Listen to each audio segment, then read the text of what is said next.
Of the state of Michigan versus Wada Abdallah, 24-03634. Appearance, please. Good morning, Your Honor. Haley Fortuna Gill on behalf of the people. I would like to make a motion to practice under Michigan Court Rule 8.120. I do have APA Matt Nagel here to supervise me. Thank you, Your Honor. Edward Zany, Your Honor, on behalf of the defendant, Mr. Abdallah. Present to my right. And then we have an interpreter. Name for the record. Enes Elbasuki. Spell that. ANASALBASOUQI. Would you raise your right hand? You solemnly swear or affirm to interpret the matter before the court completely and accurately and not divulge confidential communication? Yes. Okay. Today was the date scheduled for a preliminary examination. Let's see, and there's going to be a waiver to the circuit court on this. Correct, Your Honor. People waiting. Yes, Your Honor. Okay, was there an offer? Continuing negotiations in circuit court.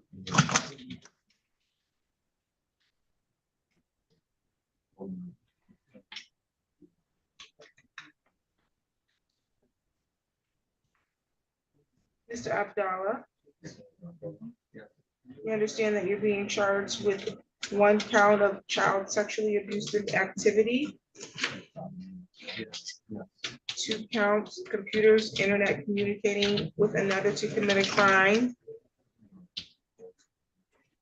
and then 1 count children accosting for immoral purposes. All are felonies, and you have the right to have a preliminary examination on each of those. You understand that?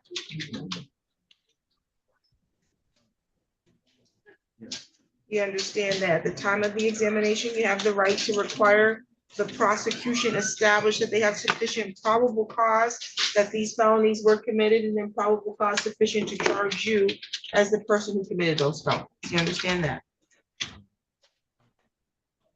I'm sorry, the pen is a little bit. No problem. You have the right to have the prosecution establish probable cause as to each of the felonies.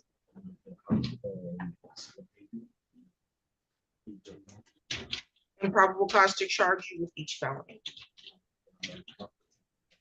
Do you wish to unconditionally waive your right to have an examination?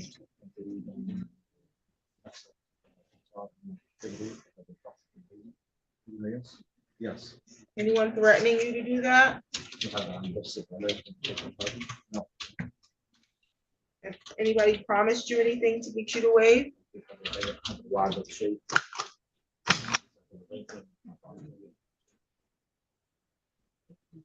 Okay, you find your waiver to be freely and voluntarily made. Your bind over date is June 4th.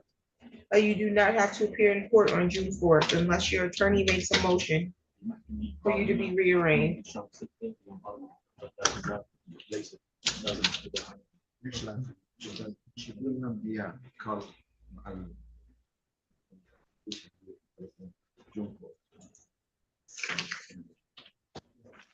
Yeah. Your next court date will be a pretrial in the circuit court, okay?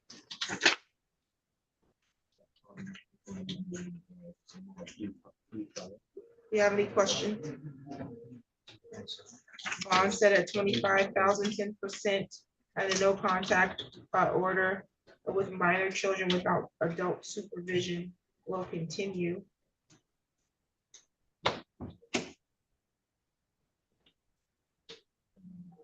Any additional matters for the record? Not on behalf of the people, Your Honor. Just briefly from defense, Your Honor, as it relates to the bond. Yes.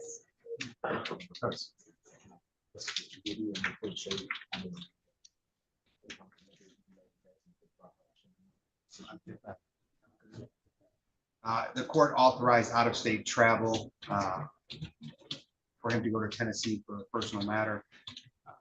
He was not able to make that trip. The dates were amended to June 18th to 22nd. I would ask that the court allow that continued permission for those dates.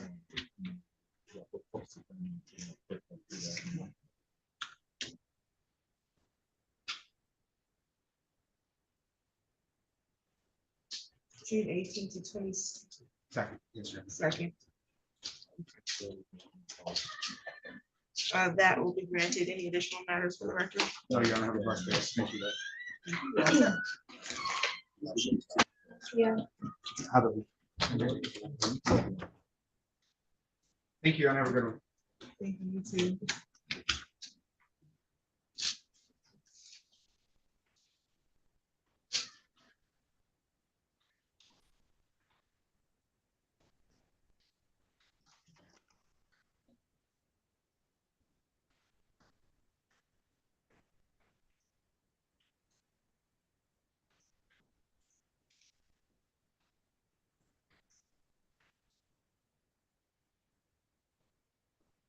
On the record in the matter of the people of the state of Michigan versus Dustin Griffin.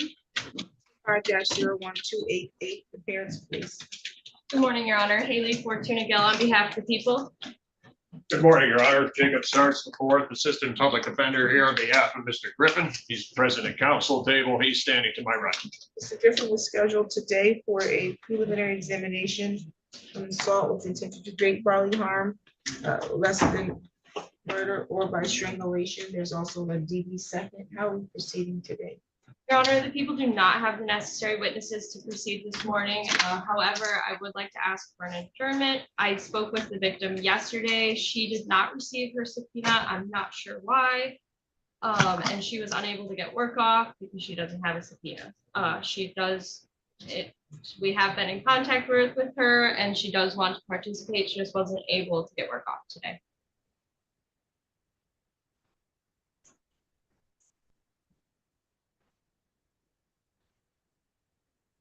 So she was subpoenaed, but you don't know why she didn't receive it?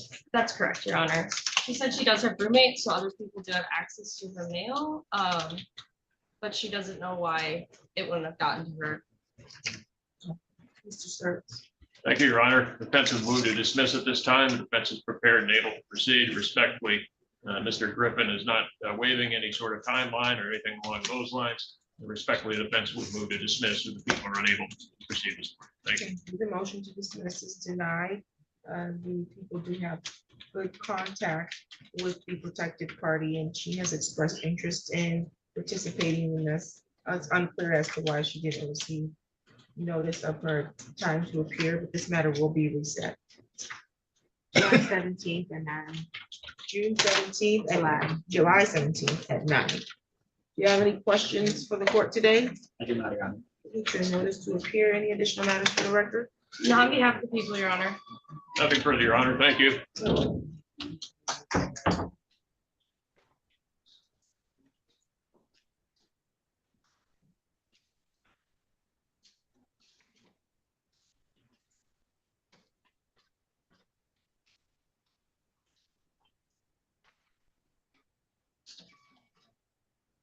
The record in the matter of the state of Michigan versus Ted Taylor, 20-01998. The parents, please.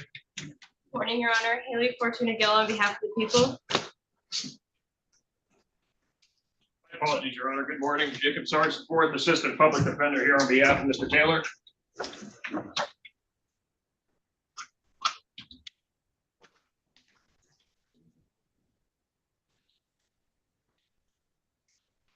Mr. Taylor, we scheduled for an exam today. This is for failure to comply with the sex offender registry reporting duties. How are we proceeding on this? Your Honor, the people do not have the necessary witnesses to proceed with the preliminary examination. However, it is our understanding that the defendant is now compliant.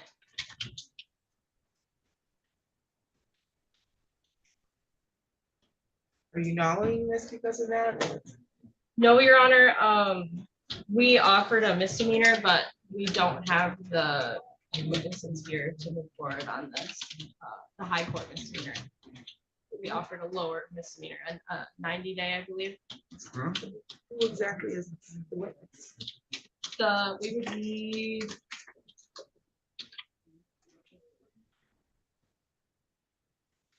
Second, Your Honor, so I can get you the name. We would need Officer McGonigal, I believe. Assuming she was not notified that she was needed. She was notified. Detective McGonigal. Yes. Your Honor. At least there has been an issue apparently with people not receiving subpoenas, but it does, as far as I know, it looks like one was sent. Defendant is not compliant. That's been moved to dismiss, Your Honor. We're prepared and able to proceed this morning. If the people are unable to proceed respectfully, I ask for dismissal this time. Motion to Mr. dismiss Taylor is understands granted. it's a dismissal now. Thank you, Your Honor. Motion to dismiss is granted without prejudice. I don't know what the statutory timeframe is on this, but they have the right to reissue this charge against you within the statutory timeframe. Do you have any questions at this time, sir? Get your copy of dismissal in just a moment. Thank you, Your Honor. No problem.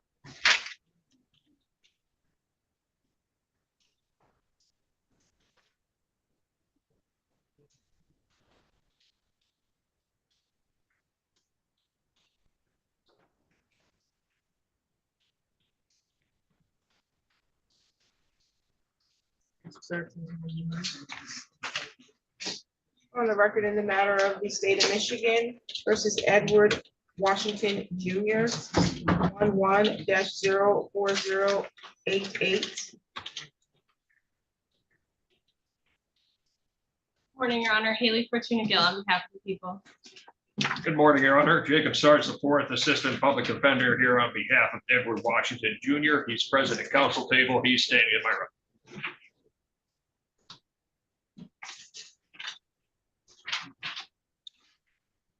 It was the date and time that was scheduled for a preliminary examination. A case from 2011. People are unable to proceed at this time, Your Honor. We do not have the necessary witnesses.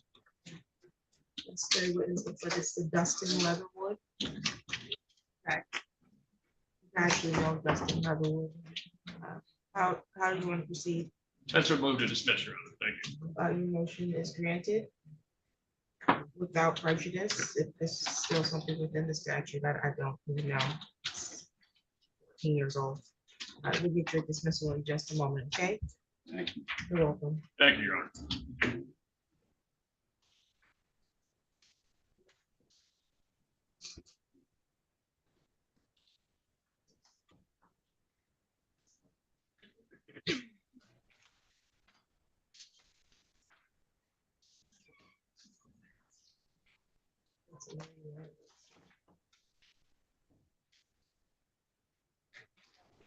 I believe.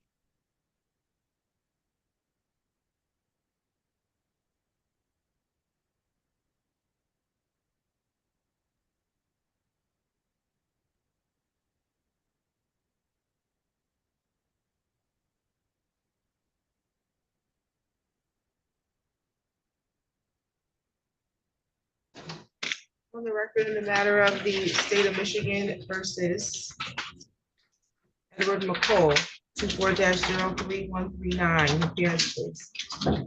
Good morning, Your Honor. Haley Fortuna Gill on behalf of the people. Good morning, Your Honor. Michael Anderson on behalf of Mr. McCall, who does appear via Zoom.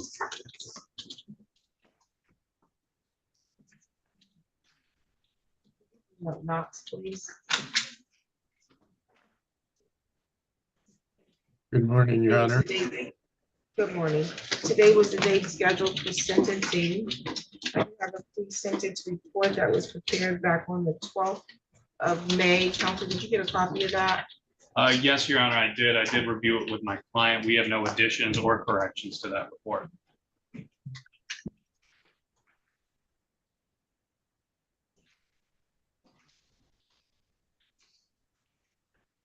You can make allocution. Thank you, Your Honor.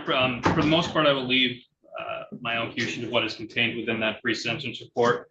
Mr. McCall is obviously a very, very honest individual.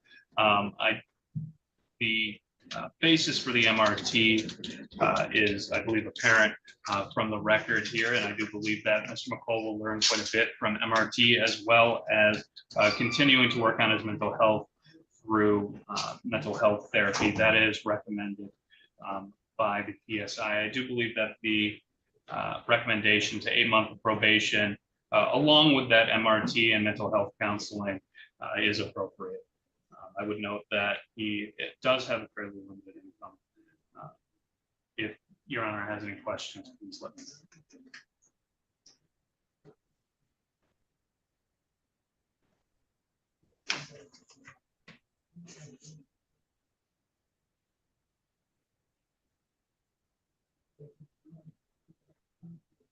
Or did your client wish to make a statement? No, Your Honor.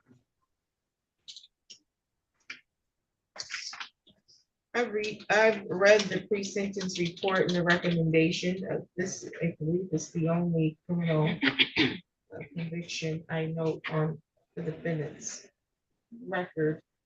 However, obviously concerning the nature of the charge, and also concerning that the actions were intentional. They weren't accidental. They were intentional, and with hopes that he could get some desired outcome, which is concerning. Someone at his age should know that you can't put your hands on people in that way, because you're seeking some sexual gratification. It's not appropriate. But maybe some counseling can help him redirect that. Again, there's been nothing on his criminal history up until this time, and hopefully this is an isolated incident. This is not a situation that your client will find himself in the future. What is this?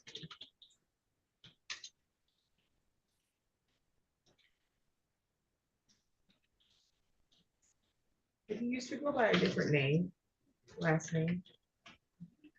Yes, Your Honor.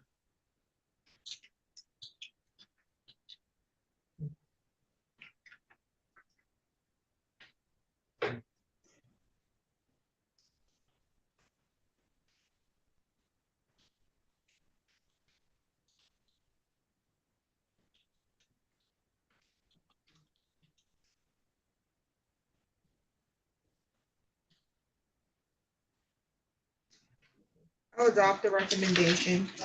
I will put depending on a term of probation and order him to participate in some mental health counseling. The order of the court is 9 months probation. While on probation, I'll continue the no contact order with the victim, in this case, Miracle Haynes.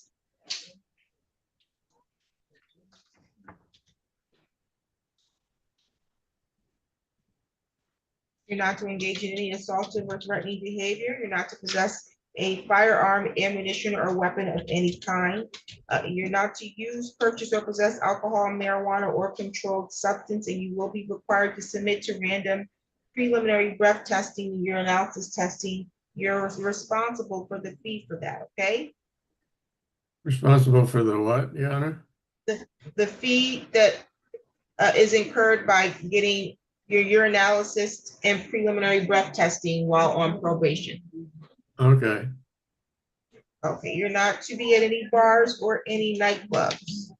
all right, I am going to order that you complete more recognition therapy and mental health counseling. okay, You'll provide evidence of that to your probation officer. yes, Your Honor.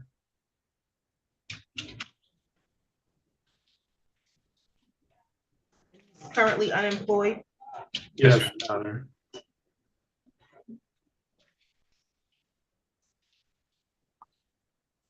I have been looking for work.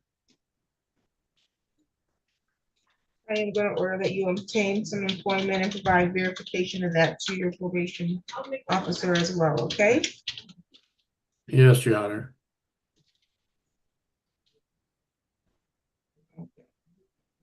If you are successful on a term of probation, the 365 days Ingham County Jail with credit for 2 days, I'll suspend 363 days balance if you're successful completing your term of probation. Wait, pardon me, Your Honor, what was that? You have a credit for 2 days, Ingham County Jail. I am going to suspend 363 days in jail if you are successful on your 9 months of probation. Oh, okay, thank you, Your Honor. You're welcome. Do you have any questions at this time so far? What if I'm not successful? What happens then? Then you'll be doing 365 days in jail. Oh. All right. Valid question. What would be an example of something that would cause me to be incarcerated? Violating the terms of probation that I just went over would be All an right. example. All right, thank you, Your Honor. No problem. Also, there's some fines and costs. There's a $75 crime victim rights fee that you are responsible for, plus a $50 state minimum cost that you are responsible for. Each month of probation is $30 per month, and I'm putting you on a 9-month term, so that's $270 for probation oversight fees. You will be able to make or expected to make monthly payments on your total fees, which are $395, okay? Okay, what was that first fee, Your Honor? There's a $50? $75 crime victim rights fee, and then there's a $50 state minimum cost, Okay, plus $30 per month for probation oversight, okay? when are the $75 and $50 fees due? One is for the crime victim rights that you must be assessed per statute. When is it due? You'll be able to make monthly payments on all of your fines and costs. It's gonna be about $43, $44 per month, okay? Okay, thank you, Your Honor. No problem. Do you have any other questions at this time? No, You need to check in with our probation department within the next 2 business days. So no later than Tuesday, because Monday is a holiday. I need you to check in with our probation department, okay? yes, that would be fine. Would tomorrow be fine too? Tomorrow would be perfect. All right, thank you. Any additional matters for the record, counsel? Not on behalf of the people, Your Honor. No, Judge, thank you. We're all set. Thank you, Your Honor. You're welcome.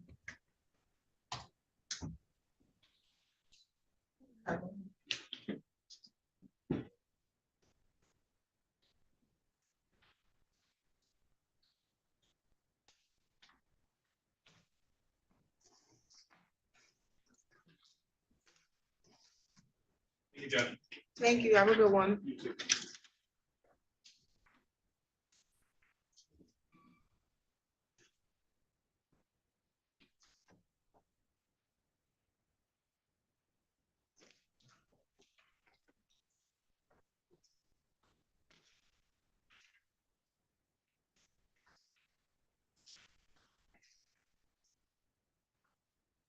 On the record, in the matter of the state of Michigan versus Carl Michael Knox, 25-01307. I also have 25-01335, 24-02343. Council appearances. Haley Fortuna Gill on behalf of the people. And Assistant Public Defender Aaron Schroeder on behalf of Mr. Knox, who is present and now standing to my rights.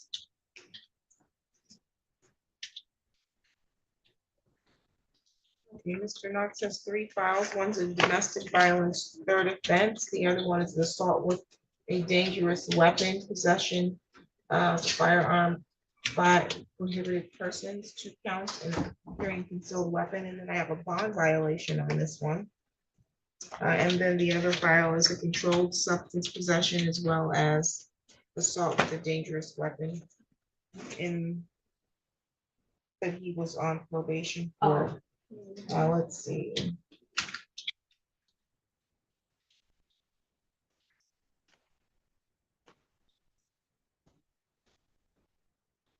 Let's have an arraignment on the PV violation. Let's see.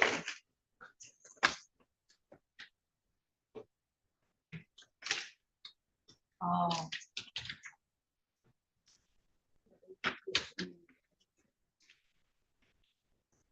Okay, let's see, as to the probation file. I have here a request and summons for probation violation alleging that the defendant committed the following technical violations: possessed a firearm and ammunition on or about May 2nd, 2025, according to the Lansing Police Department. There's also an allegation that he committed the following non-technical probation violations: that he violated the order of probation from April 28, 2025, not to display any assaultive or threatening behavior on or about May 2nd, 2025. So you have the right to have a contested hearing on these violations and to be represented by your attorney at that contested hearing. If you're found to be in violation of your probation status can be revoked and you can be sentenced to just serve a term of jail time on the file that you were previously on probation for. Do you understand that? How does you want to plead on that? Your Honor, at this time, we would ask not to proceed under this having the separate hearing. I will submit the application for our office.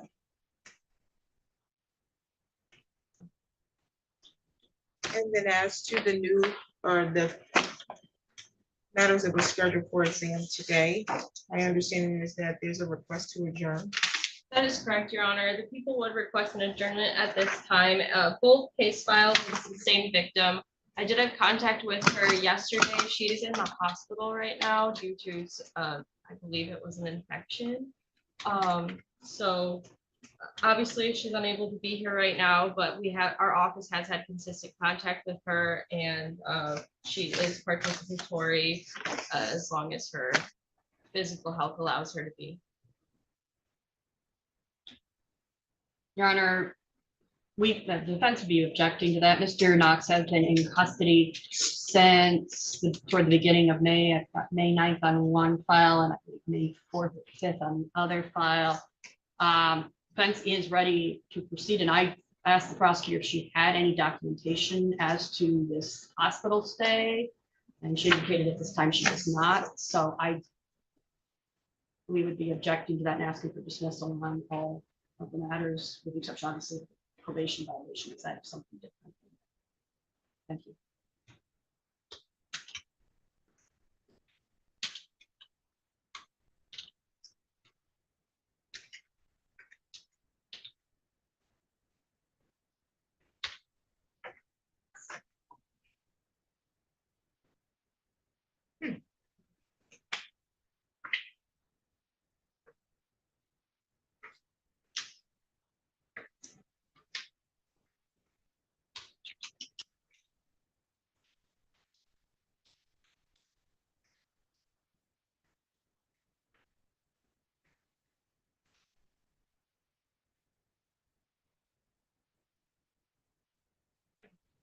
The prosecution has had good contact with the victim. There's no reason to believe that she's not willing to participate. The court is going to grant the request for an adjournment. It should also, I find it peculiar that Magistrate Milner must be familiar with you for her to at the time of arraignment, revoke your phone privileges while in custody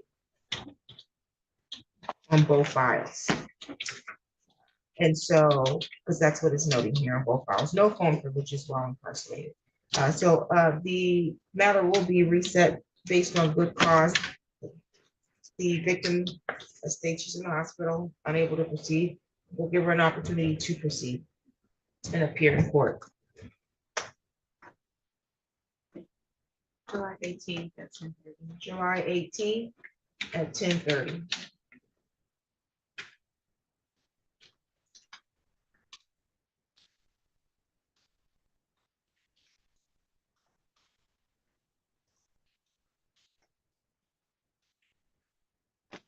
Respectfully, Your Honor, he's been in custody all this whole time, and is there any earlier date that said is over a month and a half, almost 2 months away?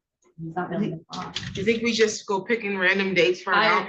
We Sorry, pick the Your next available date. I understand. And if I could be heard on bond. He's not getting the bond until I address his probation violation. We have a date for that now.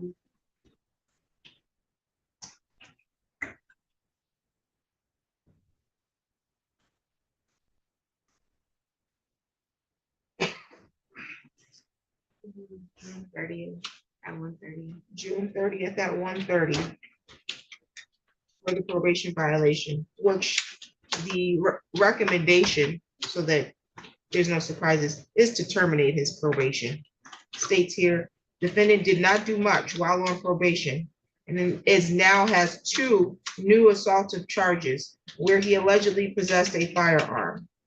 Full jail is recommended.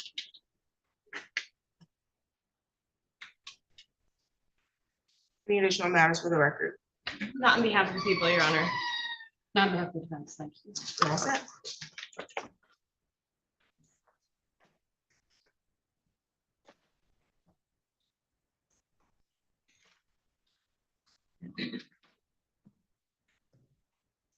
On the record, in the matter of the state of Michigan versus Ricky Williams, 25-00342. Council appearance. Good morning, Your Honor. Haley Fortuna Gill on behalf of the people. To Mr. Carter. May it please the court, David B. Carter Jr. on behalf of Mr. Williams, who is present and making his way to the council table. Thank you. Today was the date scheduled for 5 seconds. a preliminary examination. Are we continuing to examine today? I've had the opportunity to discuss this matter with my client. I've also had the opportunity to discuss with him what a preliminary exam entails. I've also discussed with him the pros and cons of holding a preliminary exam. It's his desire to unconditionally waive his preliminary exam in the proceeding circuit court, where this case will be disposed of one way or the other. And for the prosecutor, I don't know if she does. Because the people who want The to waive. people will waive, Your Honor.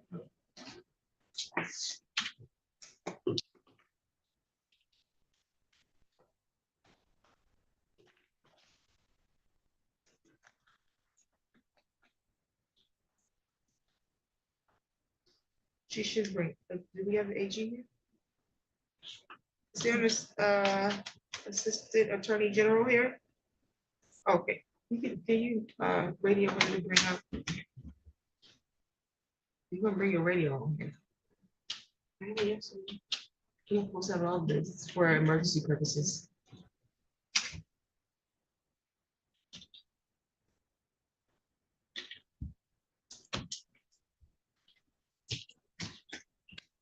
This form is what we just said on the record. On paper. You can't write.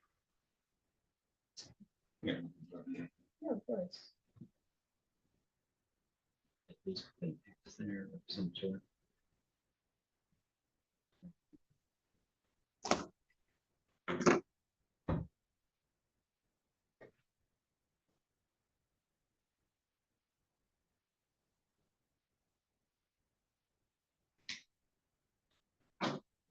May I approach? Yes, thank you.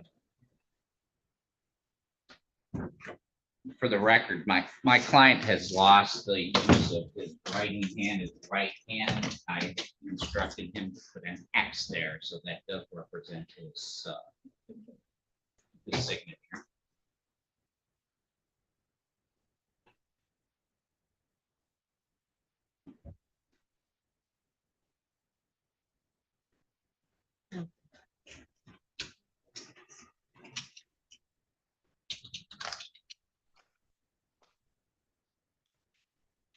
Okay, I find your waiver to be freely and voluntarily made. Your bind over date is gonna be June 4th.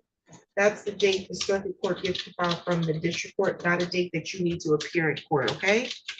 Your next court date will be a pre-trial, and your attorney will be made aware of that. Do you have any questions at this time?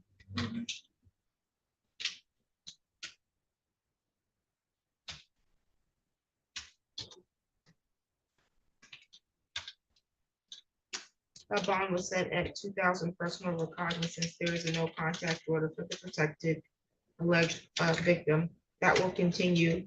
And we have an address for you in Detroit, on Detroit Street. Is that accurate? Okay, any additional matters for the record? On behalf of the people, Your Honor. Not for the defense. You're all set. Thank you.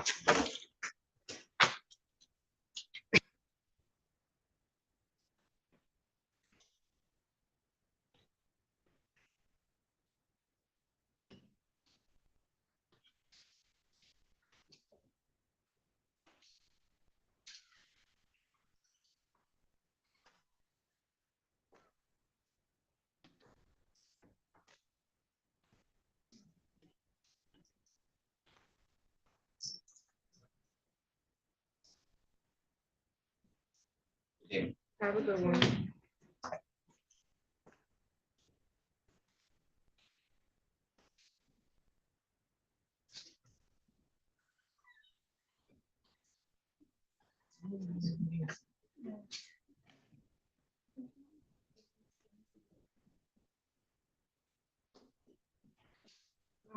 Well, Detective McGonigal. He told me that. That was just Detective McGonigal.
Let's see here.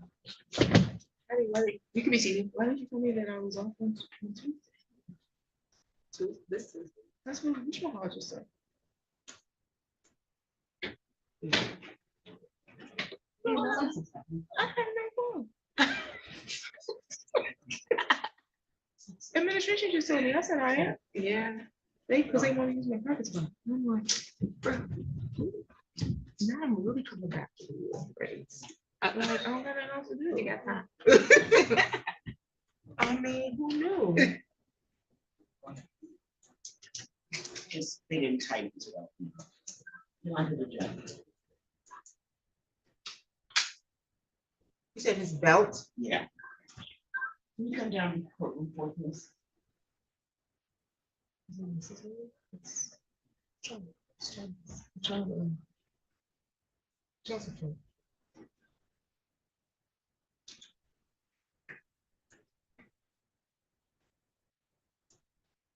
It's Fortuna Gill. I saw Detective McGonigal. Did she know she was supposed to be here for a case from 2011? I also saw her afterwards, Your Honor. Listen, McGonigal don't miss court, so. I was also surprised. She was here. we didn't connect this morning somehow, so we'll make sure that doesn't happen again. She's probably handling some new crime. I do think she was here for the 2011, but She was here for it? yeah, but we didn't have the complaining victim or the witness. This is weird. We're complaining victim on a sex offender registry. Oh, no, the 2011 was the home invasion. Oh, Sex she was here for that one. Oh, okay. Yeah. But I thought she was supposed to be here for the sex offender She one. was listed as a witness on that, but, Got it. yeah. She was here, Your Honor. She was in. I saw her. Yeah. I said good morning. I saw her too this morning, right after I told the judge she wasn't Yeah. here. And I'm like, I mean, what the heck?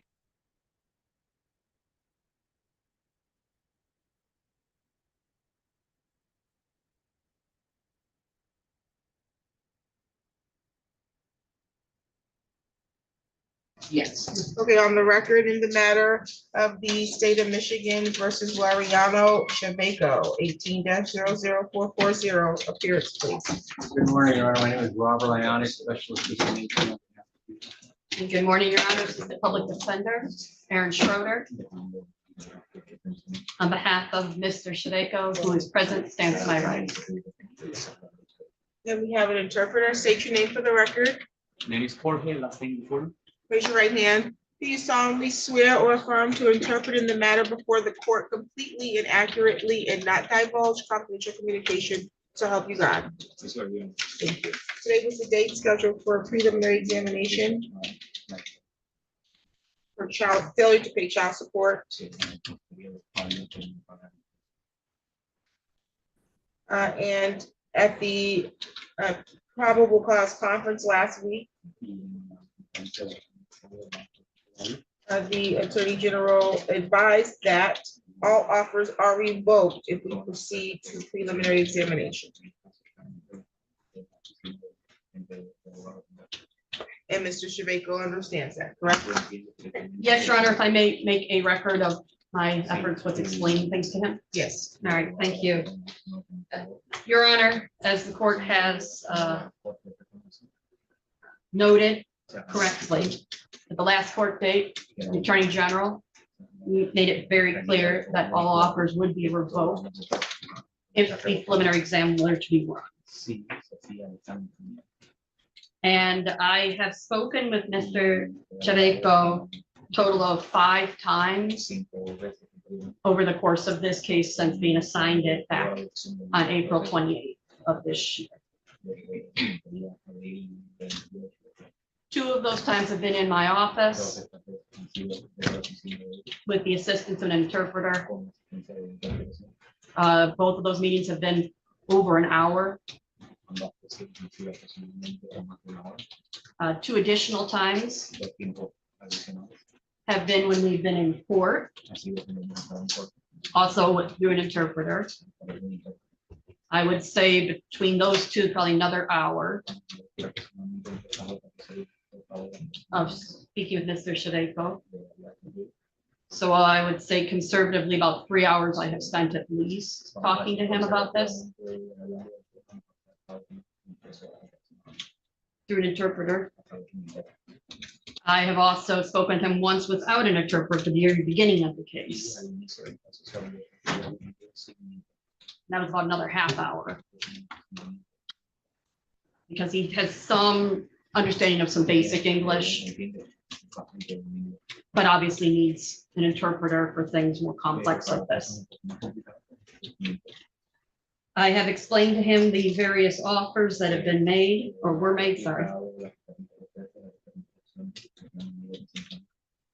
And I also explained to him what a preliminary exam was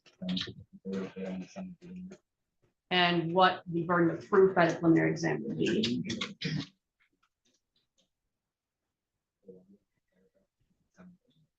And with regard to the offers as well as the preliminary exam, I believe he understands what is going on.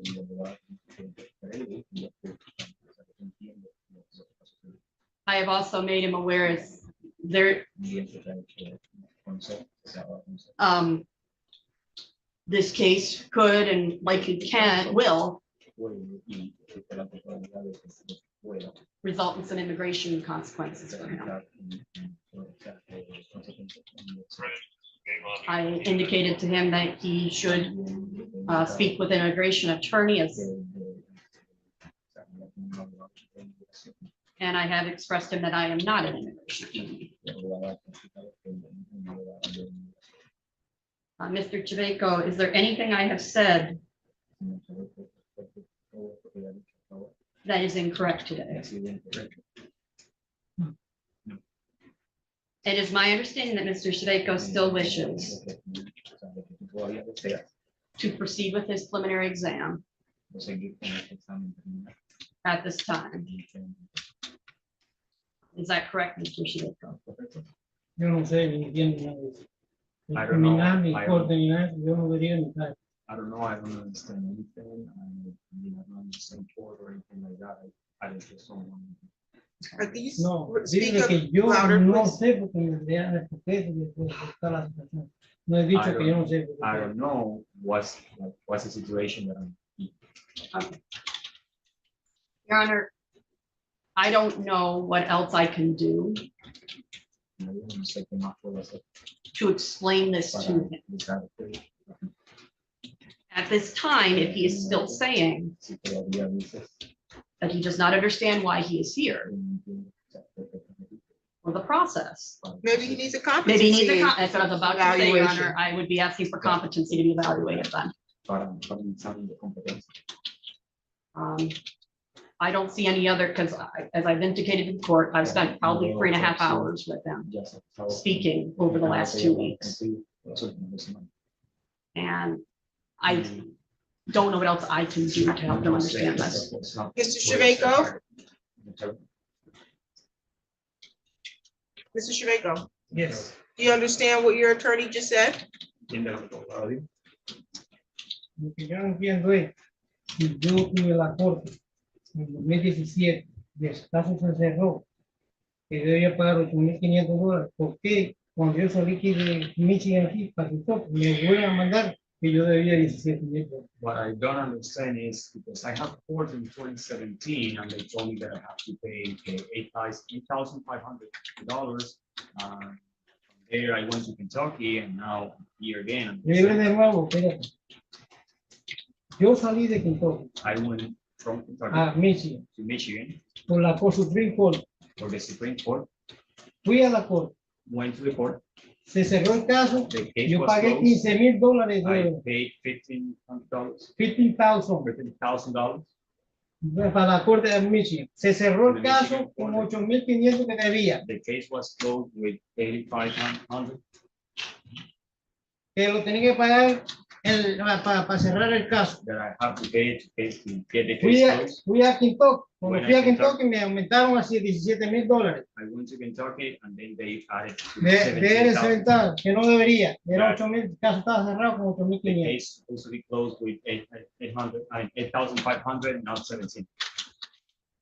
Llamé, I called, me dijeron que lo que debía era $17,000. and they told me that I owe 17,000. Ya fui a la corte y se cerró el caso en 8,500 lo que me faltaba por pagar, porque me pusieron $17,000. If I went to the Alguien está court poniendo and la they mano. told me that it was like 8,500, and then they told me that it's 17, like there is something wrong there. There's something, someone is doing something wrong there. And I will note to the court, if I may, It's, that my office has reached out to the friend of the court to try to find documentation regarding this all, and we have not received anything back yet as of this time. Yeah, the Supreme Court here. Yo llamé al lawyer mío I told my lawyer, y me dijo que no sabe dónde salió eso, that he porque doesn't el know plazo se where hubiese that cerrado came out, con ese dinero, con esa because causa. the case was closed with the original amount. Is he talking about his lawyer in Kentucky? Yeah, the lawyer here. Not, Lawyer here. not Ms. Schroeder? No, Another lawyer? Who's the other lawyer? el otro abogado que en 2017. The lawyer from 2017. What is their name? What's his name? Yo no sé el nombre de él, lo cambié I porque don't have lo his mismo me name. pasó con este abogado que no era incompetente. I changed it because the same happened to this lawyer. I mean,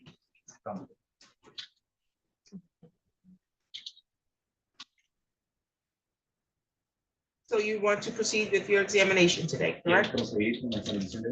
Yo no sé cuál es el proceso que van a hacer, lo que van a hacer. Ya yo pasé por esto ya y no sé, yo no entiendo nada de esto. I Yo don't hice yo fui guilty una vez para resolver el caso y me engañaron, me mintieron. I don't know what's the process today. I mean, like I played guilty last time, and then they basically like they lied to me. Who lied to you? The Michigan court, Michigan they court. lied to me, they told me feel guilty of pay $8,500 less. Was the last time I had to pay. And they The lied to me, Michigan when I went court- to Michigan, they sent me. The Michigan court said that if you plead guilty, They say, you agree to pay, I told them, yes.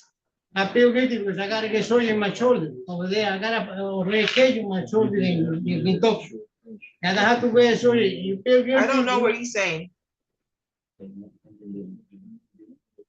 Yo tenía una corte de una operación en Kentucky. No, Yo, operación. me dijeron, si tú crees, I have a surgery in Kentucky. te haces culpable, paga esa cantidad, lo que tiene que ser, para poder irte para Kentucky, tiene que pagar, tenga menos de $10,000.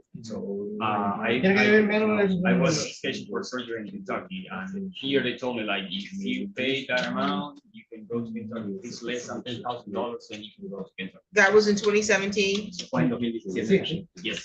So he's saying he made a payment in 2017 of $8,000. 17 de cuánto? $15,000. 15,000 $15,000 in 2017. en el 2017. Sí. Yes. 8,500 lo que me faltaba por pagar. The amount due supposed to be 8,500. Okay.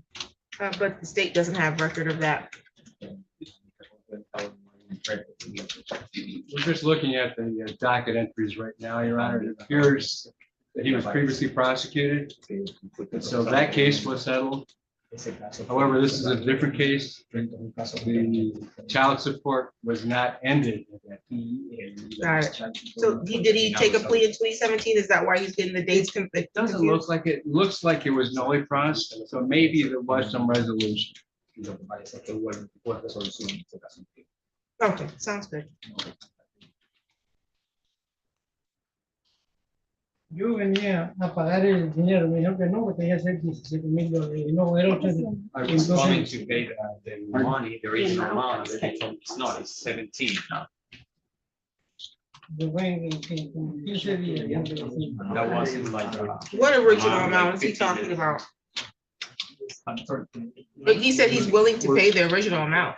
No. Esa vez venía a pagar los 8,500 que el abogado, el abogado, cuando se quiere pagar los $8,500, dice, sí, paga los $8,500 para que se queden cero. So in 2017, I was coming to pay the original amount, the 8,500. I mean, the 8,500, and then in like around 15 days from that, they told me that it's 17. Okay, When I talked to my lawyer at the time, he told me that just come here and pay the 8,500 and it should be. Llamé a la corte. but that was in 2017, though, correct? Yes. Okay, and yet he does understand that child support still accrues. Sí. Y yo tenía que seguir, y yo estaba, me operaron. O And sea, then I got surgery at the time. no podía trabajar. I wasn't working at the time. Yo sé que tenía que empezar a pagar programar hasta cumplir 18 años. Yo tenía 17 And I años. Iba know con, that the rest of the time, the rest of them that I have to pay was till 18 years old and she was 17 at the time. entonces, Then yo no pude, cuando tuve la operación, después llegó el COVID, porque yo me enfermé y estuve bien mal enfermo del COVID. after my surgery, then it was COVID and I got sick and I was really bad at the time. Estuve bien enfermo de ese tiempo, todavía estoy Really enfermo sick de at eso, the porque time. todavía no se me ha quitado la presión. Estoy enfermo con la presión. I'm still like have some like sickness about that. I have like high blood pressure. Entonces, Then yo no pude continuar, después de los $17,000, ¿cuál es el punto ahorita? Ya tienen orden de arresto, tienen todo, con la, and then after they told me that 17,000, I was like, what's the whole point? And then they told me you have an arrest warrant and everything. Okay, so we're gonna continue with your exam today then, because it doesn't sound like this is a matter that will be resolved.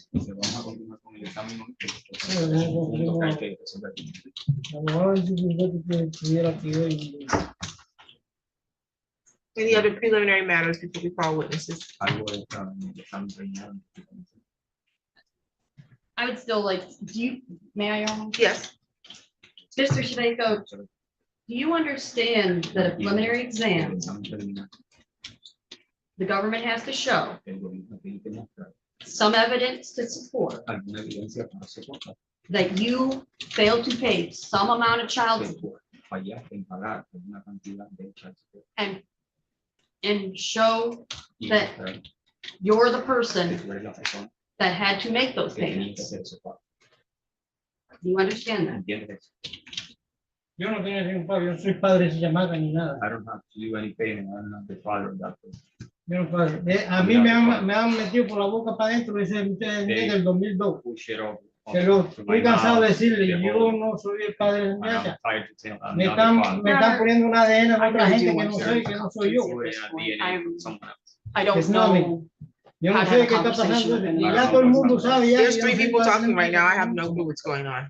And everybody's saying that. Yeah, everybody knows that I'm not the father.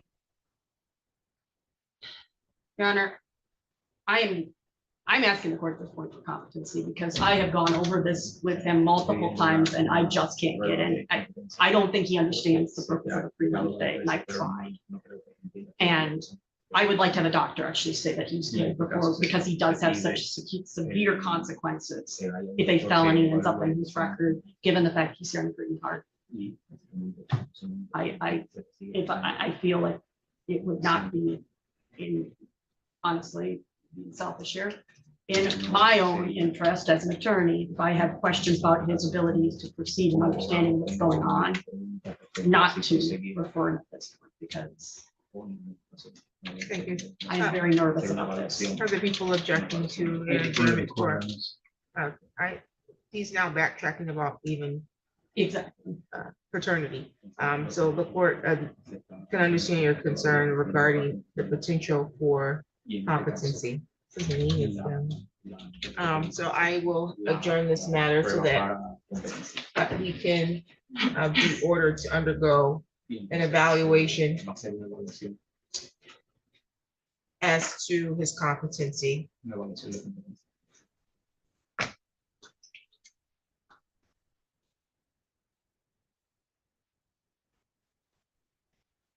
It looks like we've already addressed the timeline, so I don't need to do that. Okay.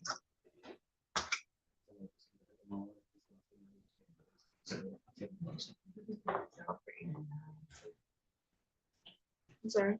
I can print the order out now. We'll print the order out now.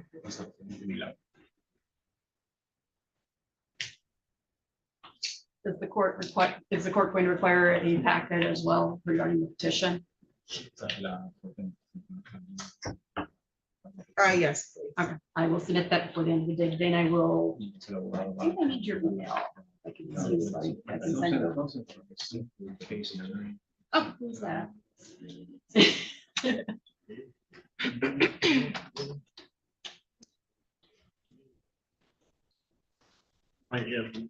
Yeah, if you've got an email for her, I will make sure to copy her on that and send it to the court. I'm sorry, with your honor's permission, I use my cell phone to access my court email to provide the AG's. I don't want to. Thank you. Oh, very good. And person, I mean, me, a clerk.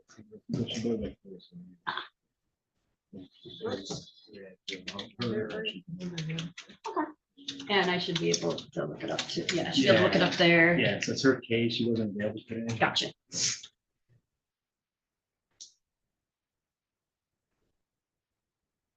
And I will get that turned over to the court later today by email if that's acceptable. Thank you. Yeah. So this case will be adjourned until the time that we get a status from the forensic center. Any additional matters for today's record? Next court date be determined, Your Honor? Correct. We'll set it for internal review. That way we can follow up to see if there's a report. Nothing further, Your Honor, from the defense. Thank you, Judge. Thank you. And are these my copies here? All right, yeah, I'll take them. Yeah, A couple no, court records, but if you've got other stuff, have a look into it. I've tried. Yeah, I've- you might want to go look through the I court do file. know this, and I try to get a copy of that. I do know this, but I think the names. Thank you. Wait, I could be wrong, but I think I have to look it up by the case number before I can find it in circuit court. I'll try to follow up on that, but I had actually. Oh, you go to case admin. name, the case Administration. for it to pop up, so I think there's a difference of one. I don't know if that's the issue. But everything seems to come out, which is why I didn't mention any, but I didn't want to get into that, but I was just like, everything seems to match with that. There's a pathway to a misdemeanor here, so he wants to get there. Oh, I understand. Take care of it. Great, well, that's why. Thank you. Thank you, Your Honor.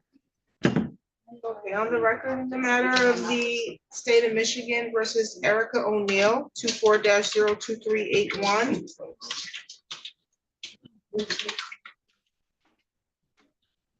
Appearances, please. Good morning, Your Honor. This is Bobby Fickle on behalf of Ms. O'Neill. Haley Fortuna Gill on behalf of the people, Your Honor. Today was the date set for a review on this file, and this was after resetting this so that she could be sentenced in Flushing. We believe well, originally we were trying to get her into their mental health court. How are we proceeding at this time? She has been sentenced, Your Honor. She has been sentenced to probation and delayed sentence on the matter in Flushing. However, since we had our last hearing, Ms. O'Neill has been in a treatment center, so we have not been able to speak. We kind of play phone tag. So I did ask Ms. Nash, could we have a brief breakout room just for 1 or 2 minutes?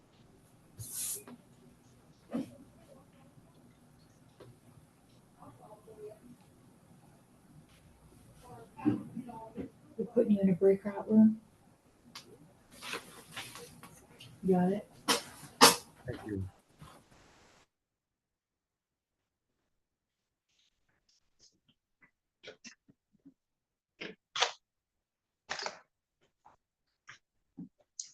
You're off the record in that matter. On the record in the matter of the state of Michigan versus Felipe Sotelo. Second, 25-00885, and then I have 25-00926. Haley Fortuna Gill on behalf of the people, Your Honor. Dwayne Boyd, get up, yeah, Dwayne Boyd, P79612. Okay, today was the date that was scheduled for preliminary examination on the fleeing vehicle, police officer assault, and then a probable cause conference on delivery of controlled substance causing death. How are we proceeding on this? Judge, we are proceeding to examine the Okay. And then what about the other file? on the other file, Judge. I guess I'll leave it in the court's discretion. I've been trying to get access to the USTR file, the cell phone dumps, and I just got the passcode to access it yesterday afternoon. So if the court is inclined to give an additional TCC, that's fine. If you want to set an exam out, just ask you to give me at least 30 days. It's gonna be at least 30 days. I don't know that if you need another PCC, I can set one if you need it. Once I go through the phone dumps, if there's a reason to waive, I guess I don't. You can set it for exam. Okay.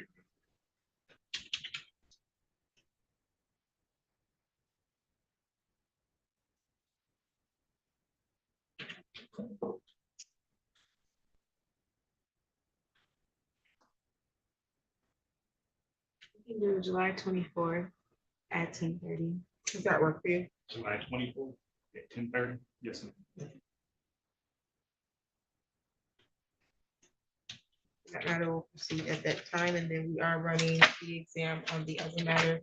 Let me just wait for Mr. Pickling to speak to his client on this, so we can get them out the breakout room. And then we can call witnesses.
Let's come on with 2 minutes. You can sit and wait now.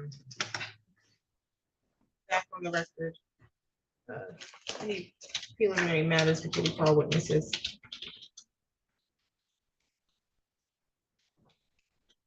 No preliminary matters before you There's call no witness? preliminary matters, Your Honor. You call your witness. We would call Officer Derek Selden.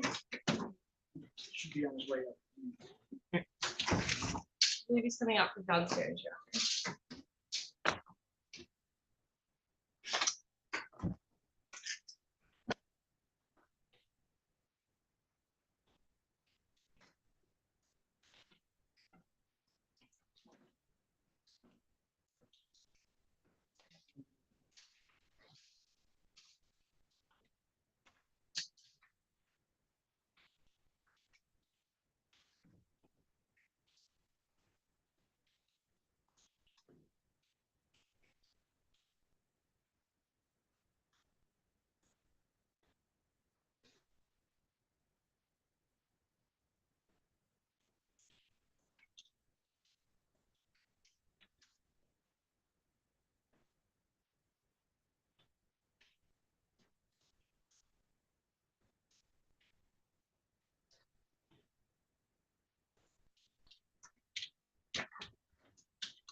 You solemnly swear or affirm the testimony you're going to give is the truth and the whole truth under penalty of perjury. I do. You can have a seat. You can state your first and last name and spell both. My first name is Derek, Derek, last name Selden, Selden. You can proceed, counsel. Good morning, Officer Selden. Thank you for being here. Can you please tell me a little bit about what you do for work? I'm a police officer at the Lansing Police Department. I've been employed with them since beginning of 2020. Okay, and were you working on the date of March 23rd, 2025? I was. And did you have any contact with the defendant on that day? I did. Can you tell me a little bit about that, how that started? I was working road patrol for Okay. Lansing Police Department on that day in the evening. And I observed a white vehicle, which I ultimately ended up attempting to stop for a traffic stop. The vehicle did not stop until eventually later did. And that's where I made contact with the defendant. Okay, can you tell me what the traffic stop was initially for? Do you recall? The vehicle initially got my attention as it appeared to have no plate. So I started trying to catch up to it to confirm this because it was a white vehicle, ended up having a white plate. So the glare from it made it look like it wasn't there. But while I was trying to catch up to it, I noticed the vehicle started taking a series of right turns, trying to stay out of my sight, essentially. And as I got closer, the vehicle was increasing its speed more so. It ended up going through a red light to get on the highway where I observed it then doing well over the speed limit. Eventually, I did catch up to the vehicle. At that time, I could see that it had a plate, but by this point, it had been speeding. And now that I was directly behind it, my police car with lights and sirens on, it was not pulling over. Okay, when did you turn your lights and sirens on? As I was getting on to the eastbound I-496 ramp from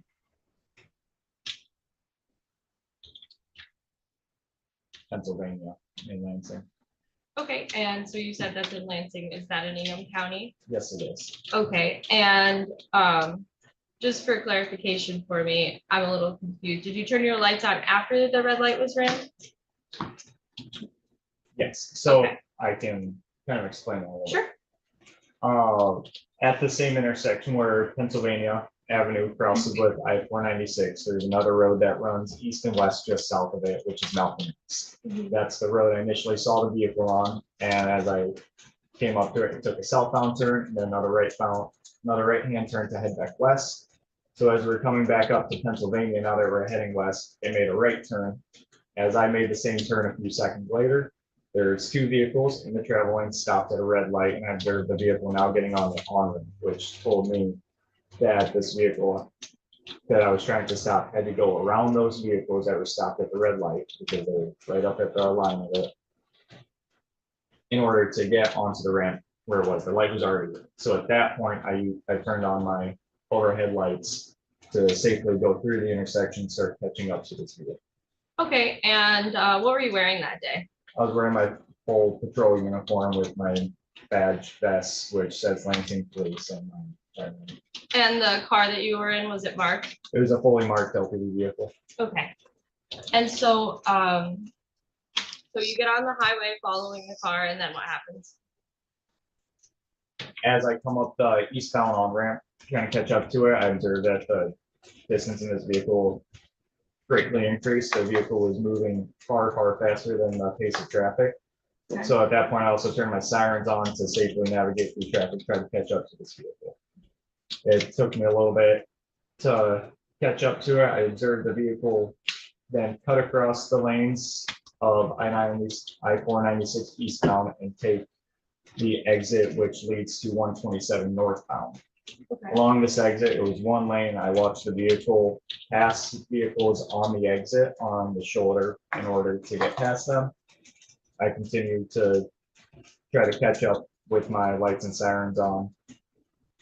And then once we were on 127 northbound after this interchange, the vehicle then suddenly slowed to the exact speed limit, in which case I was able to get directly behind it at this point, but the vehicle still did not pull over despite my lights and sirens being on. Okay, so did the vehicle ever pull over? Eventually it did. I followed the vehicle. You're okay. I was just gonna ask about how much time elapsed, do you think, from when you turned on your lights and sirens to when that vehicle finally pulled over? I was directly behind the vehicle with my lights and sirens on from 127 northbound around Kalamazoo Street until Lake Lansing Road, which is a distance of 4 or 5 miles. Okay. And to clarify, at that point, the vehicle did not pull over. It took the Lake Lansing exit. We came up to the red light along the exit from the off ramp, in which case I turned my sirens off and then back on to kind of re-indicate I'm trying to stop this vehicle. Okay. I used my PA speaker to get on it and tell the vehicle to pull over or to stop. Once the light turned green, the vehicle just continued to drive and it went westbound. Do you remember exactly what you said over the PA speaker? Not exactly, but Okay. it was along the lines of pull over. Okay. And so did you continue following the vehicle? I did. At this point, I realized that the vehicle more than likely was not going to stop for me. So once we were westbound on Lake Lansing, I turned my lights and sirens off. So that way, this area is more congested with traffic. So that way I'm not confusing any traffic trying to come through or causing any accidents. I just stayed behind the vehicle. Okay, so how did the vehicle eventually pull over then? We were traveling westbound down Lake Lansing, and I was calling this out on the radio so that way others in my jurisdiction knew. And I was also receiving some updates from dispatch, such as that East Lansing might have been looking for this vehicle. Anyways, westbound down Lake Lansing, once we got up to Larch Street, it just pulled into the gas station at that corner. Okay. And then what happened next? That was 2100 North Larch, I believe. It's a mobile gas station attached to Quality Air. It just pulled up to a pump. And so now that the vehicle was actually stopping, I pulled in behind the vehicle and I reactivated my overhead lights in order to reinitiate a stop. The vehicle stayed stopped at this moment. I got out and started initiating a high-risk stop because of the fact that the vehicle was not stopping for me and some of the information I received from dispatch while traveling to this point. Some of my partners was that the vehicle was possibly being looked for by East Lansing because they recognized the plate and the vehicle description that I'd given. And that might have been involved in an assault for it. Okay, so you're still in Lansing then, Yes, Ingham County? yes, Perfect. Did you ever have contact with the driver? yes. Can you tell me a bit about that? At that point, I conducted a high-risk stop, meaning I got out of my vehicle rather than approaching because of the circumstances. I stayed at my vehicle. I had drawn my gun, not pointing at the vehicle, but just held it at a low ready position and started giving verbal announcements to the driver to exit the vehicle. I did so with my PA system to make sure it was loud enough for the driver to hear, which it was working at the time. I gave repeated commands for the driver to exit the vehicle and he did not. Eventually, I had more officers show up to assist me. Once there were 3 or 4 police cars there, in addition, then the driver ultimately stepped out of the vehicle and followed my commands back to my vehicle, where it was placed in custody by myself and my partner. Okay, can you tell me, do you know approximately how much time passed from when you first ordered the driver to get out of the vehicle and when the driver did get out of the vehicle? It'd be hard to say the exact amount of time, but it was more than, like, I'd say the time frame 2 to 3 minutes. Okay. That's good, thank you.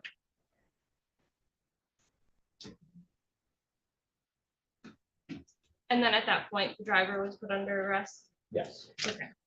One moment, Your Honor.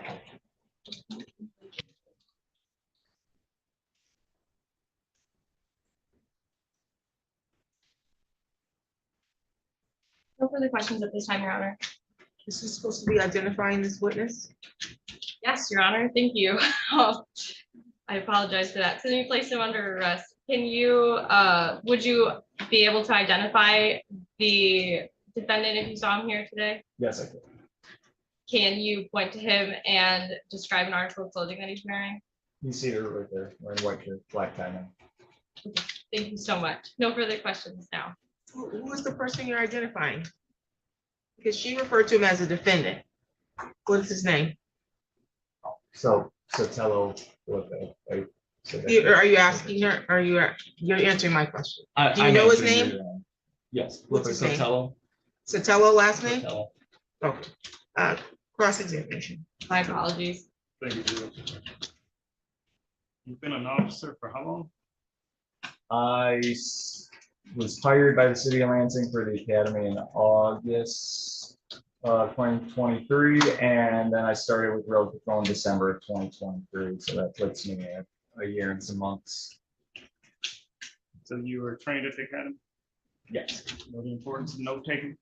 Yes. Of course, you know the details matter. Yes. So you try to be as accurate as possible. Yes.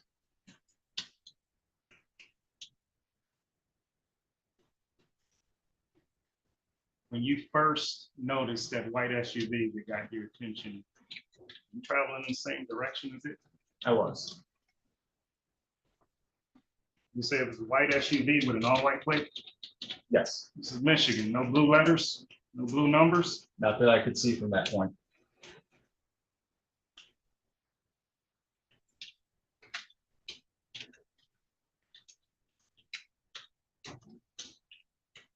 The only thing that caught your attention is that you thought it had no plate. At the time that got my attention, yes. Did you initiate your lights and siren at that time? Not at that time.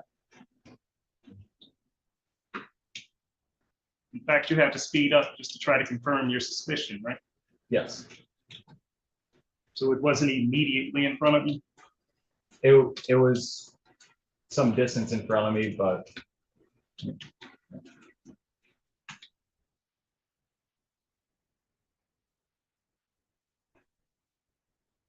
You testified that your training and experience, people make right turns to evade the police or evade your detection, something like that, you said? yes, So had he made a left turn, it wouldn't have been suspicious? not necessarily. You know what a pretextual stop is? No, sir. Never heard that? I have not heard that term. Heard the term fishing expedition? I have not, sir.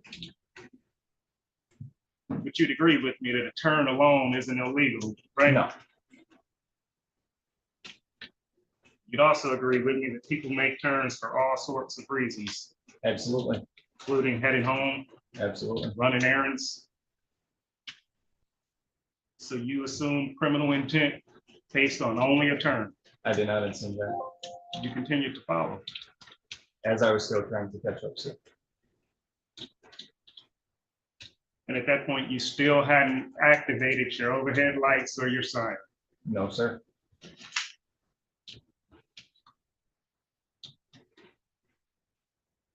And once that SUV made the additional right turn, it was so far ahead of you, you still couldn't see the plates. Correct.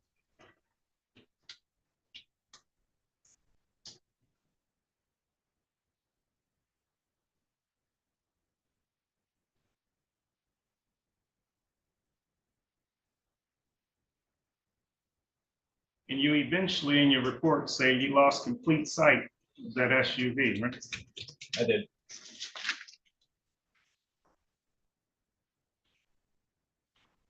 That was around the time it was getting onto the highway. Correct. And I think in your direct testimony, you stated two vehicles stopped at light, which told you that the white SUV had to go around. Correct. That was an assumption, right? Suppose. You didn't see it. I did not see it.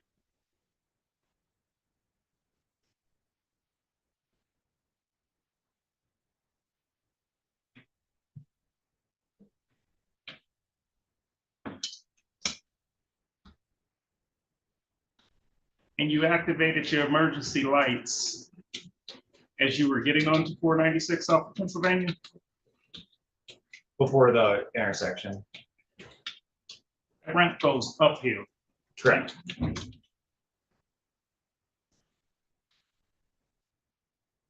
And because of the incline, your view of the SUV and your view of the SUV was obstructed, right? Correct. So at the moment you turned on your lights, it's possible that that SUV couldn't see you because of that incline, correct? Correct. Once you crested the highway, you could see that SUV again? I could. It was far ahead of you. It was. Traffic speeds, at least 70 miles an hour. Yes. You don't know if the driver ever looked in his rear view, do you? I don't. You don't have any video, body cam, anything showing him looking back at you? No.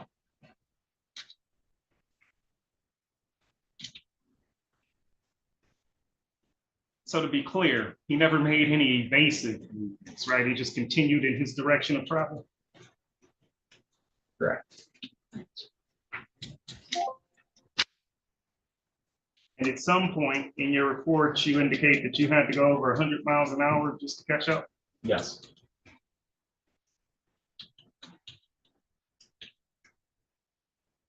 And when you caught up, that was at the exit ramp on 127 for Lake Lansing Road. I caught up prior to that, sir. And that would be reflected in your dash cam then, right? Correct. When did you catch up? After merging onto 127 northbound. That's right around Kalamazoo, Michigan areas on 127 northbound. And you're positive about that? Yeah.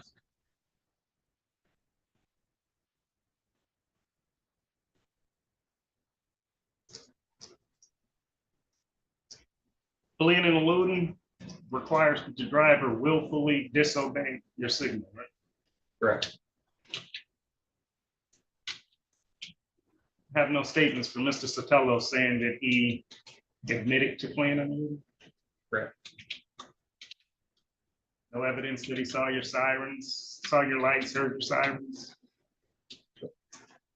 Sorry, you hear your answer? Yes. And you admit on this record that you didn't, you turned on that lights At some point, turned them off, turned them back on. I think at one point you were on Lake Lansing, turned them off not to confuse other drivers. Correct. Lights on, off, on, could have been confusing to Mr. Sotelo, right? Objection, Your Honor. That's speculative. There's no way for the officer to know. You can answer if it's possible. If he could make the assertion that he could turn it off so that he didn't confuse other drivers. Yes, your question. You previously testified that you turned your lights off in your siren not to confuse other drivers. You've also indicated that you turned your lights on and your siren off and on several times during this interaction. Could that have been confusing to Mr. Sotelo?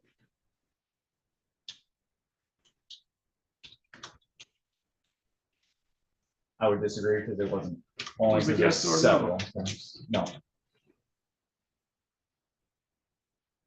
You say you could disagree because what? it wasn't several times. I personally don't see how it would be confusing. Okay, do you know how many times you turn your lights on and off? I turned them off coming down the on-ramp and then back on when we hit the red light at the end of the on-ramp and then back off after he still did not stop after turning the on-ramp onto Lake Lansing. So you turned them off twice I turned them off twice. and on 3 times. Yes. Oh.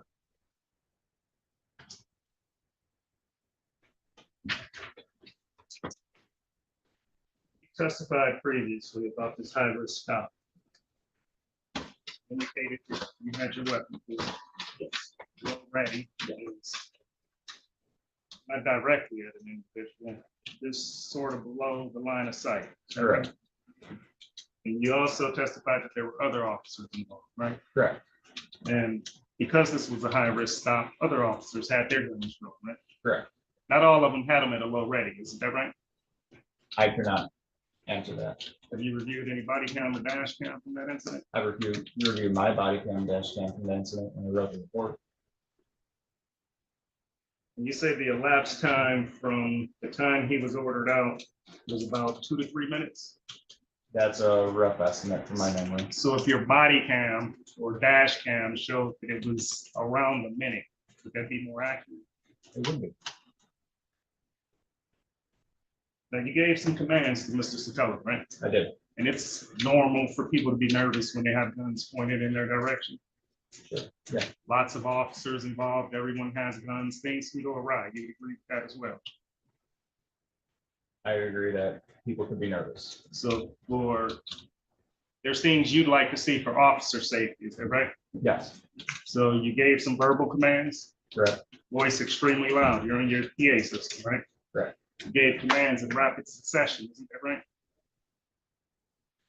I'm not sure what you mean by rapid succession. You gave lots of commands, step out of the car, put your keys out, put your hands up, walk backwards really fast, right? Sure. Yeah. You agree that someone being shouted at may feel overwhelmed? Yeah. Especially when you got guns pointed in your direction, right? Yeah. Ultimately, he got out of the car. He did. He followed every command. He walked backwards to your car with his hands up. He did. You successfully cuffed him without him snatching away from you. Correct. He didn't throw any punches. No. Didn't push. No. Didn't kick. No. He didn't try to run away. No.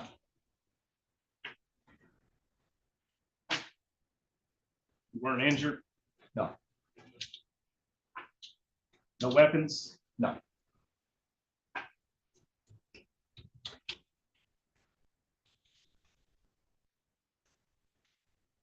Based on my understanding of your report and reviewing body cam, when you got back to the station, you made a phone call to a person that was in the vehicle with Mr. Sotelo, is that right? Yes. And one of the things you wanted to know was how fast that vehicle was traveling, is that right? Right. Because you didn't know for yourself how fast it was traveling, right?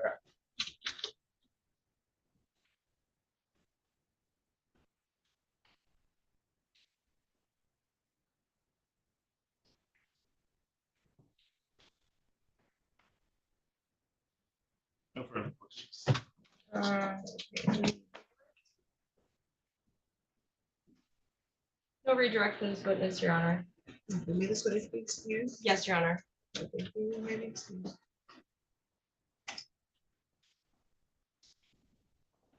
Next witness. Yes, Your Honor. Some people would like to call Khalil Anderson, I believe is the last name. Let me double check that. And Anton so on. Anton so on. Khalil Anton so on. Your Honor.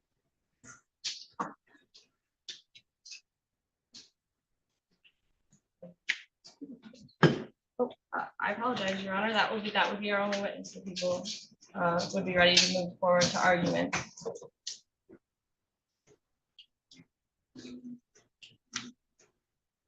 Is the defense calling witnesses today? Yes. Proceed to argument. Thank you, Your Honor.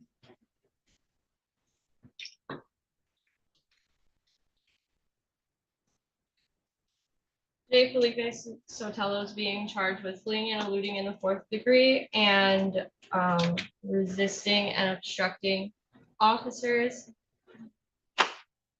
Today we had testimony from one witness, and that's Officer Selden. Officer Selden did testify that he was performing a traffic stop against the defendant in Lansing, Michigan, Ingham County on the date of March 23rd, 2025. He testified that at first he wasn't certain that there was a plate on the vehicle, but then upon getting closer to the vehicle, did observe the vehicle run a red light as well. The fleeing, to prove fleeing and eluding, the first element is that a police officer was in uniform and was performing his lawful duties. Officer Selden did testify that he was in his police officer uniform and was conducting a traffic stop. He also was in a marked police car. The second element is that the defendant was driving a motor vehicle. Officer Selden's testimony also showed that the defendant was driving a motor vehicle at that time. He did, after a bit of confusion, did eventually identify the driver as the defendant here. The officer ordered the defendant to stop the vehicle. That's the third element. The lights were on. I do believe that the officer also testified that the defendant crossed multiple lanes of traffic to evade him, as well as reached high speeds. Did not, I believe the officer testified as well that this took 4 to 5 miles of following him with his lights on. That was all on the highway before the lights were ever shut off and then turned back on. Fourth is that the defendant knew of the order. It's standard procedure that if an officer has his lights and sirens on behind you, that you would pull over. Additionally, But was the officer ever behind him? So it didn't sound like the officer was behind him. the officer did catch up to him and was behind him according to his testimony. Well, my understanding is that he didn't catch up to him for some time. Yes, but did catch up to him on the highway.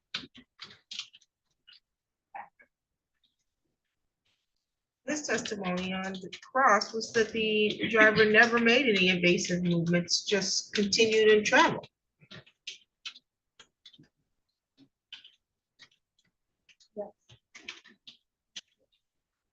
Also, he did testify that after the lights were turned on, that the defendant did accelerate as well as cross multiple lanes of traffic. It's not illegal to accelerate and cross multiple lanes of travel. He was asked on cross-examination, did the defendant ever make any evasive movements on the highway? He said no. He just continued in his travel. He was never redirected to tell me anything else. I understand, Your Honor. Would you like me to continue or? You can continue. Okay. And then fifth would be that the defendant refused to obey the order by trying to flee or avoid being caught. This continued even after the highway, the lights were turned off and then turned back on, and still the defendant refused to pull over for the officer. The officer Selden also testified that after they had gotten off the highway, he had announced on the PA that he needed the vehicle to stop. The vehicle continued to accelerate through the green light. forward ahead of Officer Selden, and this all happens after they get off the freeway. And additionally, the defendant is charged with resisting the police officer. The first element that we need to show probable cause of is that the defendant did obstruct or oppose who was a police officer. And let me stop you here, because maybe I'm confused. I thought that the questions to the officer was that there was a question posed on cross as to whether or not the defendant got out the car and followed every command. And he said yes. a minute after. A minute after what? He first gave the commands. My understanding of the testimony was that the officer gave the commands for the defendant to get out of the vehicle. Then the defendant refused to get out of the vehicle until other officers arrived at the scene, and then the defendant got out of the vehicle. That was my understanding of the testimony. That was not my understanding of the testimony. That's what we directed. Understood. You can continue. And there is some discrepancies about how long it was, between 1 to 3 minutes of the officer ordering the defendant to get out of the vehicle and the defendant refusing to do so. The defendant does eventually get out of the vehicle after 1 to 3 minutes pass in time. Second is that the defendant knew or had reason to know that the police officer was performing their duties at the time. The officer did testify that he was in a marked police car and in his uniform. And third is that the defendant, or that the officer gave the defendant a lawful command and was making a lawful arrest or was otherwise performing a lawful act.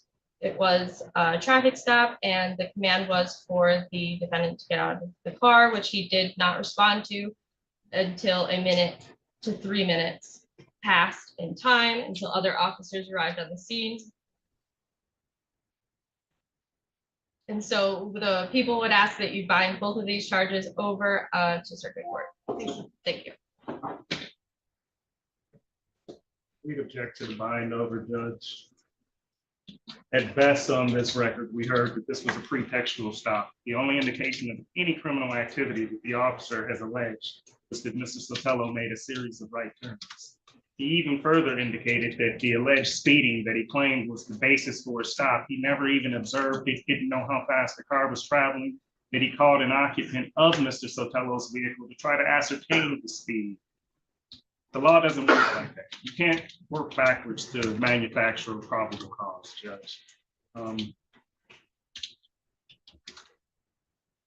You've heard the testimony, I think more importantly, on the resisting, obstructing, and assault. He told you that officers was on the scene. It was a high-risk stop. They had their guns. At least this officer had his guns in the low ready. That Mr. Sotelo complied with all the instructions. May have taken them 1 minute. But the law allows a reasonable amount of time, especially given the gravity of those circumstances with guns being involved. On that basis, Judge, we'd object to the bind. Any re-argument? And for the people, Your Honor. Let's see, this is a plea and alluding on the 4th degree, and then there is a police officer assault, resisting, obstructing, charges of the habitual offender, second offense notice. Burden is on the prosecution to establish probable cause that a felony was committed, and then probable cause to charge you, Mrs. Sotelo, with the felony. This is not a trial. They don't need to prove each element of the charges beyond a reasonable doubt.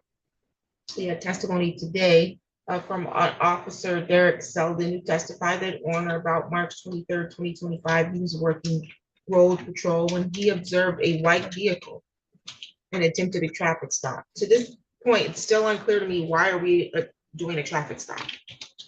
I don't have anything on this record that lets me know that there was a lawful reason for a traffic stop in the first place.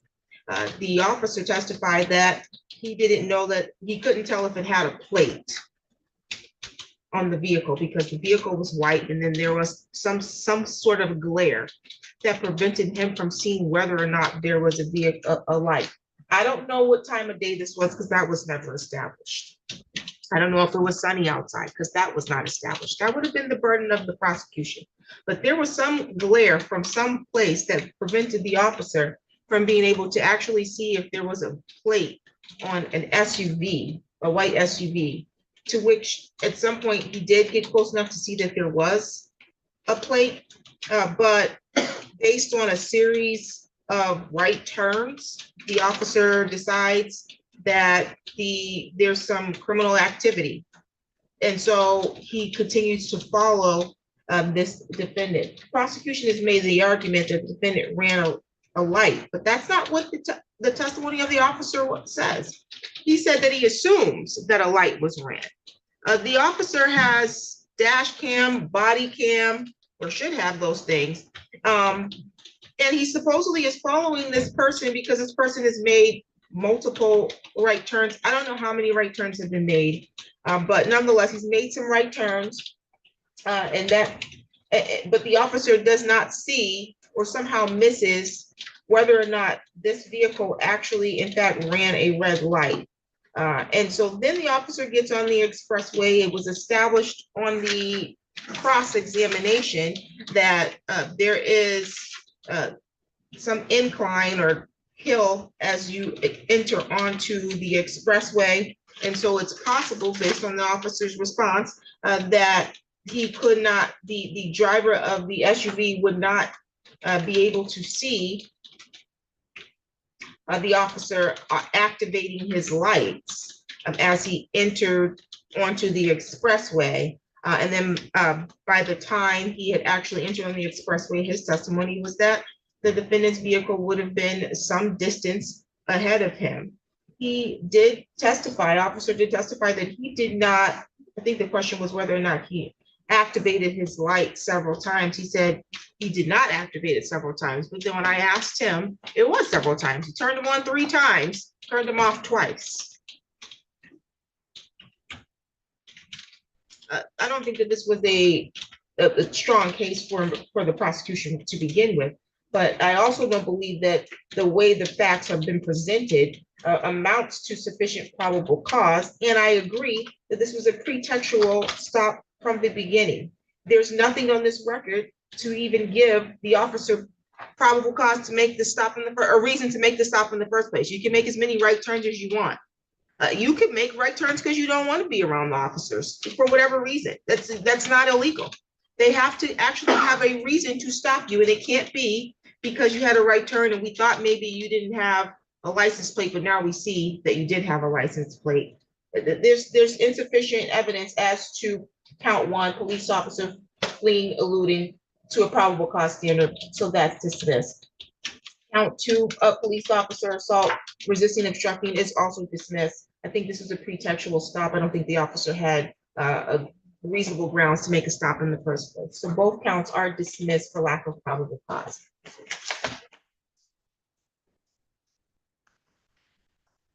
Thank you, Judge. Thank you, Your Honor. No problem.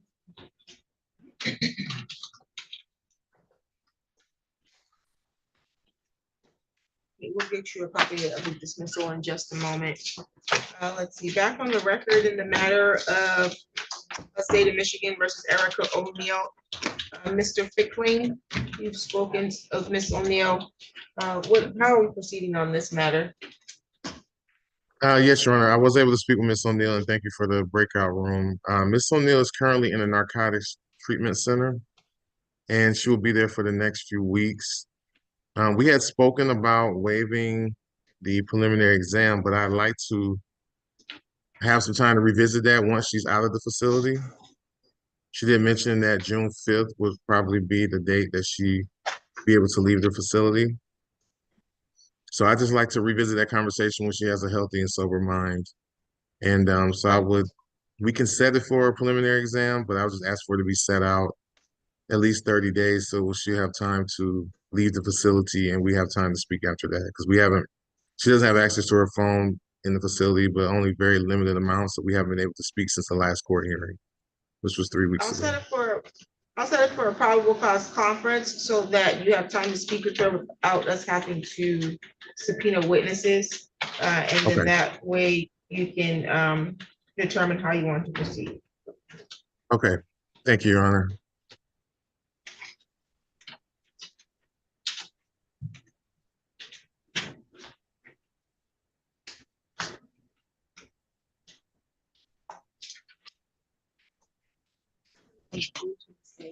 At 8:30. Does June 26th at 8:30 work? Yes, Your Honor, it does.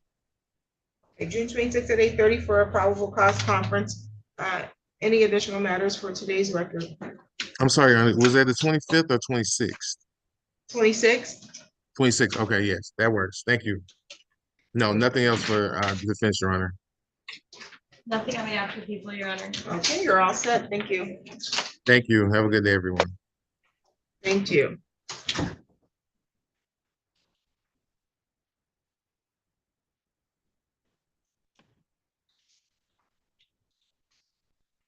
You're all set, Ms. O'Neill.